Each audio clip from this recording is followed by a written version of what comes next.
Hello, আসসালামু আলাইকুম। কেমন আছেন সবাই? আশা করি অনেক অনেক ভালো আছেন। আমিও আলহামদুলিল্লাহ অনেক ভালো আছি। তো আজকে আমি চলে আসছি সুইজারল্যান্ডে। সুইজারল্যান্ডের জেনেভা শহরে আছি আমি। সো এখানে আজকে গত 2 দিন আমি ছিলাম। তো আজকে আমি আবার এখান থেকে চলে যাব ফ্রান্সে। আর ফ্রান্স থেকে তারপর লন্ডনে ব্যাক করব।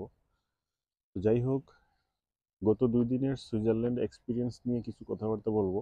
সেটা হচ্ছে এখানে আসার পরে আমি আসলে একাই আসছি কারণ আমার এখানে কেউ নাই আর আমি কাউকে চিনিও না। সো নিজের যে বাস্তব অভিজ্ঞতা সেটা হচ্ছে আসলে আসল কারো কাছ থেকে শুনে কারো কাছ থেকে জেনে এগুলো আসলে অনেকটাই মানে বাস্তবতার সাথে মিল নেই। সো আমি আসলে আসছি নিজেই সব কিছু জানার জন্য এবং ঘোরার জন্য। তো এই বিগত 2 দিনে নানান ধরনের মানে এক্সপিরিয়েন্সই আমার হয়েছে। তো সর্বপ্রথম যেটা বলবো সেটা হচ্ছে আমি যখন জার্মানি থেকে সুইজারল্যান্ডের জেনেভা এয়ারপোর্টে এসে ল্যান্ড করলাম। সো এখানে নামার পরে আমাকে তো আমার হোটেলে যেতে হবে, তাই না? সো হোটেলের অ্যাড্রেস খুঁজে বের করতে আমার একটু সমস্যা হয়েছিল। তার প্রধান কারণ হচ্ছে এখানকার ল্যাঙ্গুয়েজ এখানকার ল্যাঙ্গুয়েজ তো ইংলিশ না। সো এই কারণে অনেক মানুষই আছে যারা ইংলিশ একদমই বুঝে না। আবার অনেকেই আছে কিছুটা বুঝে। সো যারা কিছুটা বুঝে তারা আপনাকে হেল্প করে করে কিন্তু সবাই করে না আবার। সো মাঝে মধ্যে কিছু মানুষ আছে যাদেরকে আপনি জিজ্ঞেস করবেন, ওরা বলবে no English, no English, only Spanish or only France or only সুইজারল্যান্ডি language, what is this anyway. So আমি যেটা ফেস করছি, আমার ইন্টারনেট কানেকশন ছিল না। ইন্টারনেট কানেকশন যদিও আমি আগে থেকে ক্রয় করে আসছিলাম লন্ডন থেকে, কিন্তু এখানে আসার পরে হঠাৎ করেই এই দেশের ইন্টারনেট নেটওয়ার্কের সাথে আমারটা কাজ করতেছিল না। তো কাজ না করার কারণে প্রবলেমটা হয়েছে আমি গুগল ম্যাপ ইউজ করতে পারতেছিলাম না। তো এই জন্য আমার হোটেলটা একটু বের করতে প্রবলেম হয়েছিল। তো যাই হোক, পরবর্তীতে আমি আবার একজনকে জিজ্ঞেস করলাম। আমার কাছে দেখে মনে হইলো যে উনি আমাকে হেল্প করবে। তো জিজ্ঞেস করলাম যে আমি তো এখান থেকে এই অ্যাড্রেসটাতে যাব। তো প্রথমে জিজ্ঞেস করছি, ডু ইউ স্পিক ইংলিশ? তারপরে বলছে হ্যাঁ, ইংলিশ তো জানি। তারপরে আমি আমার অ্যাড্রেসটা জিজ্ঞেস করছি, ওনার মোবাইলের ম্যাপের মাধ্যমে দেখছে। তারপর আমাকে টিকিট টিকিট কিনে দিছে। তারপর আমি হোটেলে গেছি। তো এটা হচ্ছে একটা প্রধান সমস্যা, ইন্টারনেট কানেকশনটা। আপনারা যেই এই দেশে আসবেন আগে থেকে একটু কনফার্ম হয়ে আসবেন, কারণ অনেকের কাছে আইসে আপনি জিজ্ঞাসা করলে কোনো কিছু ওরা বলতে পারবে না, কারণ ওরা ইংলিশ জানেই না। তারপরে হচ্ছে আহ, তারপরে মেন সমস্যাটা হচ্ছে গিয়া এক্সপেন্সিভ সব কিছু, দামের ব্যাপারে, খাবার দাবার। আবার সবচেয়ে বেশি এক্সপেন্সিভ হচ্ছে খাবার দাবারটাই, কারণ এই দেশের সবাই তো ট্যুরিস্ট। এখানে ম্যাক্সিমাম মানুষ ট্যুরিস্ট ঘুরতে আসে। সো মানুষজন জানে যে এখানে মানুষ আসলে খাবার দাবার কিনে যত দামি হোক তার খাইতে হবে। সো এই জন্যে হোটেল বা রেস্টুরেন্টগুলোতে আমি দেখলাম যে একটা সিম্পল ড্রিঙ্ক, আপনি যে ড্রিঙ্কটা লন্ডনে 2 পাউন্ডস অথবা 3 পাউন্ডসে কিনতে পারতেন, ওই সেম ড্রিঙ্কসটাই আপনি সুইজারল্যান্ডে আসার পরে আপনাকে কিনতে হবে ওই সুইজারল্যান্ডি যে টাকা, ওইটা ওইটা দিয়ে কিনতে হবে ফ্রাঙ্ক। ওইটাকে ফ্রাঙ্ক বলে। সো ফ্রাঙ্ক দিয়ে আপনার মিনিমাম ফোর ফোর ফ্রাঙ্ক অথবা 5 ফ্রাঙ্ক লাগবে, যেটা আপনি আম, লন্ডনে 2 পাউন্ড 1 পাউন্ড দিয়ে কিনতেন। তো যাই হোক, এই এই জিনিসটা আমার কাছে আসলে খুবই খাবারের ব্যাপারটা খুবই এক্সপেন্সিভ মনে হয়েছে। তাছাড়া আপনি যদি কোনো বাঙালি বা ইন্ডিয়ান রেস্টুরেন্টে যান, সেক্ষেত্রেও অনেক এক্সপেন্সিভ। কারণ হচ্ছে আমি দেখছি যে বিরিয়ানি টিরিয়ানি এগুলো অনেক দাম, প্রচুর দাম। যেটা আমাদের লন্ডনে একটা বিরিয়ানি যদি আপনি কিনেন, চিকেন বিরিয়ানি, সেই ক্ষেত্রে আপনি হয়তো 5 পাউন্ড 4 পাউন্ড অথবা হায়েস্ট গেলে 10 পাউন্ডস। কিন্তু এখানে ওই সেম বিরিয়ানিটা কিনতে গেলে আপনার লাগবে মিনিমাম 20 ফ্রাঙ্ক, 25 ফ্রাঙ্ক এরকম। সো এগুলো আসলে খুবই এক্সপেন্সিভ। সো যদি কেউ এই দেশে সুইজারল্যান্ডে আসার পরে 2-3 দিন মিনিমাম 2-3 দিন থাকতে চায়, সেই ক্ষেত্রে অনেক খরচ হবে। লাইক এক পার ডেতে আপনি মিনিমাম 100 to 150 পাউন্ডস খরচ করতে হবে। সো এগুলা খুবই এক্সপেন্সিভ। সেকেন্ডলি হচ্ছে ট্রান্সপোর্টেশন এদেশের খুবই উন্নত মানের, এবং যে ট্রেনগুলো দেখলাম অথবা বাসগুলা, এগুলো আসলে আম, কি বলবো, যে লন্ডনের তুলনায় আমার কাছে মনে হয়েছে খুবই উন্নত মানের ট্রেন এবং উন্নত মানের বাস। সো ওই ট্রেন বাসগুলো আমি ইউজ করছি, কিন্তু ওইগুলোর মধ্যে যেটা দেখলাম, লন্ডনে আপনি যদি আহ, একটা বাসে উঠেন, সর্বপ্রথমে আপনাকে একবার যদি ওয়েস্টার্ন কার্ড ইউজ করেন, সর্বপ্রথমে আপনাকে 175 চার্জ করে। কিন্তু এখানে আসার পরে আপনাকে, আমি যেটা দেখলাম, যে আমি একটা ট্রেন দিয়ে আমি আমার হোটেলে গিয়েছিলাম আর কি, জেনেভা মেন শহর থেকে একটু দূরে, প্রায় 5 মিনিট অথবা 10 মিনিট দূরত্ব। তো ওইখানে যেতেই আমার আম, খরচ হয়েছিল 5 ফ্রাঙ্ক। সো এটা খুবই এক্সপেন্সিভ মনে হয়েছে আমার কাছে। সো সেক্ষেত্রে বাসের ভাড়াটাও অনেকটা এক্সপেন্সিভ, কারণ হচ্ছে আমি দেখছি যে 7 মিনিট 8 মিনিট দূরত্বে আপনি যখন ট্রাভেল করবেন, তখন ওরা সেভেন 7 ফ্রাঙ্ক 6 ফ্রাঙ্ক এরকম চার্জ করে।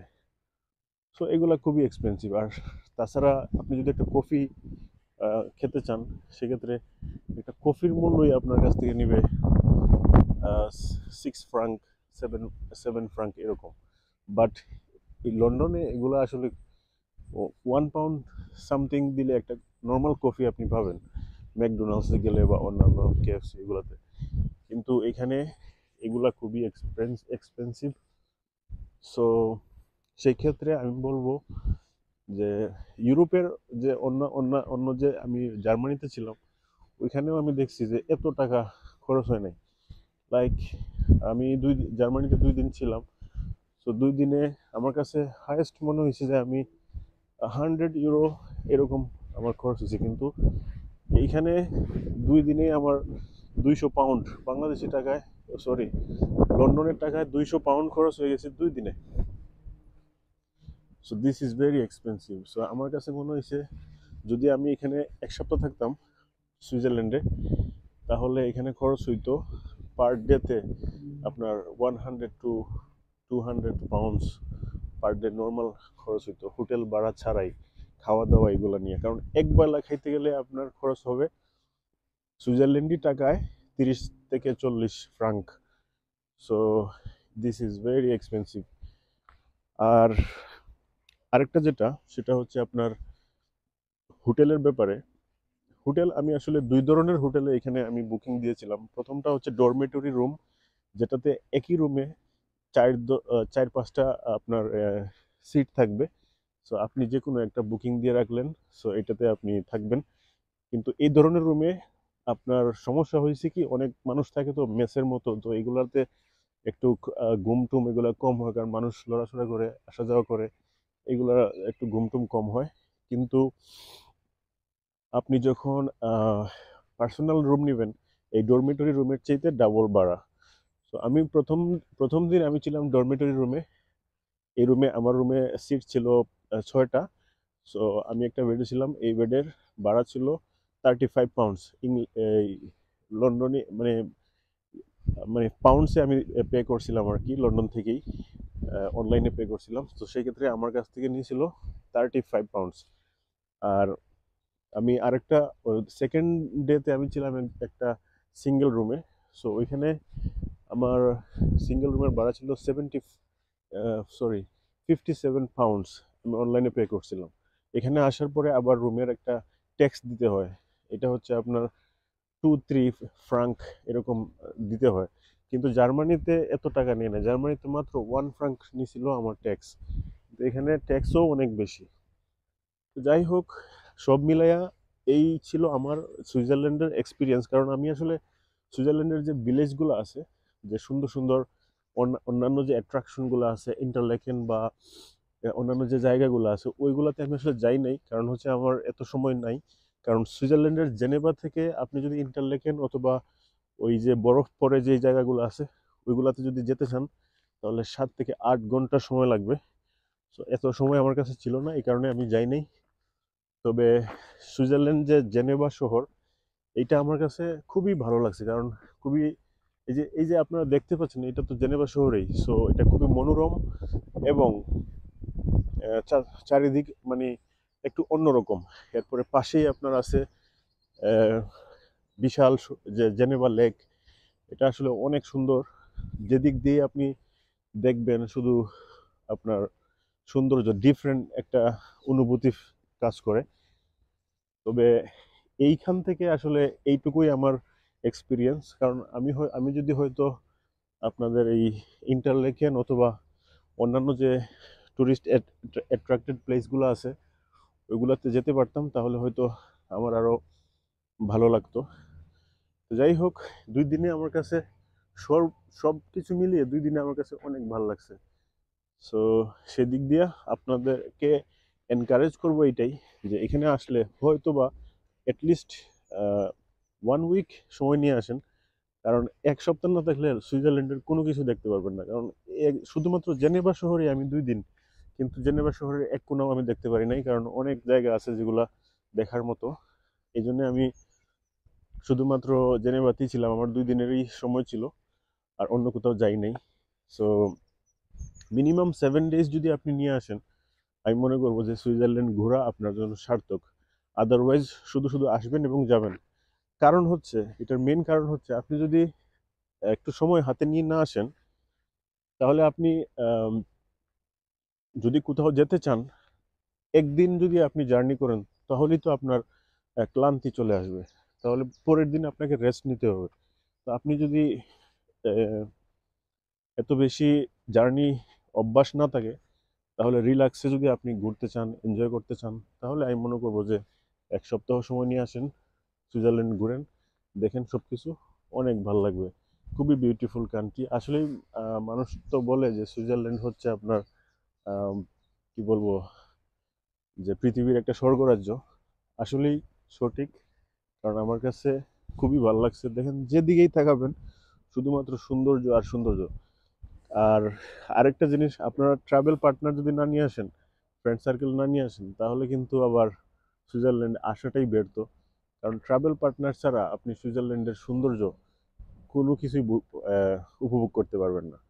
যাই হোক, এই ছিল আজকে সুইজারল্যান্ডের experience from Geneva. Tomorrow I will go to the Paris. So I think প্যারিসের experience will be the different. So I'll try to share my whole experience with you guys. Thank you and keep with me, and please subscribe my channel. And I'm really sorry because um, আমি 2-3 দিন যাবত খুবই অসুস্থ, আমার সর্দি জ্বর, so এই কারণে আমার ভয়েসটা এরকম। So thank you very much, আল্লাহ হাফিজ।